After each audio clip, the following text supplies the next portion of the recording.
Yo, listen up.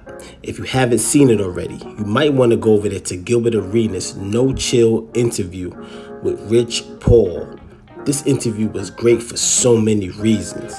First of all, Rich Paul broke down the business of the NBA and how athletes can attain good contracts.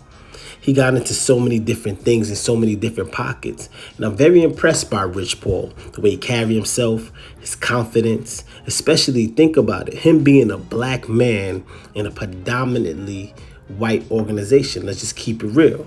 And when I mean by organizations, I'm talking about the higher ups. See, when Rich Paul sit down in these meetings, he's not surrounded by black faces. He's surrounded by most likely white people. So him being at the top speaks volumes for his work and his character and his confidence and everything he has to offer. So I was all eyes watching this interview, and this interview was very good. So let's just speak about a little bit what Rich Paul was talking about. We're gonna get to the LeBron comment in a little bit later. So Rich Paul also spoke about the challenges that he faced to get to the level that he's at. Of course he's gonna face challenges. He's young, he's black, he got charisma, he's smart, he's witty. Everybody doesn't like that. Sometimes that you might be viewed as a threat to people, especially being in this type. When you're dealing with so much money that he's dealing with, so much money in people's contracts that he's dealing with, he's breaking big contracts, and people are looking at him like, yo, who is this guy? Who is this young black guy that's coming in here doing all these things? All right? That's one thing to look at. If you look him up, you can find out for yourself that he has probably negotiated over $1 billion in contracts for various athletes. Over $1 billion. All right? That's very impressive. Also, Rich Paul did what any real friend would do pertaining to him, stating that LeBron is better than Jordan.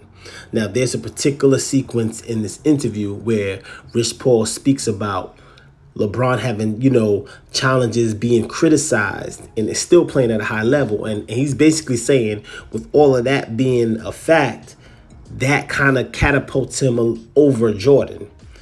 I used to think that LeBron was better than Jordan, but as I got older and I matured and I really studied the game, I do have MJ number 1 and LeBron number 2. But that's just my opinion. But I salute Rich Paul for being a good friend and doing what any real friend's supposed to do. Speak highly about your friend and your guy. Shit. If somebody found me in the airport selling jerseys and took a liking into me and became my friend and put me in the NBA circle and gave me an opportunity, shit, I would think he's number 1 too. Because that's the backstory of LeBron and Rich Paul.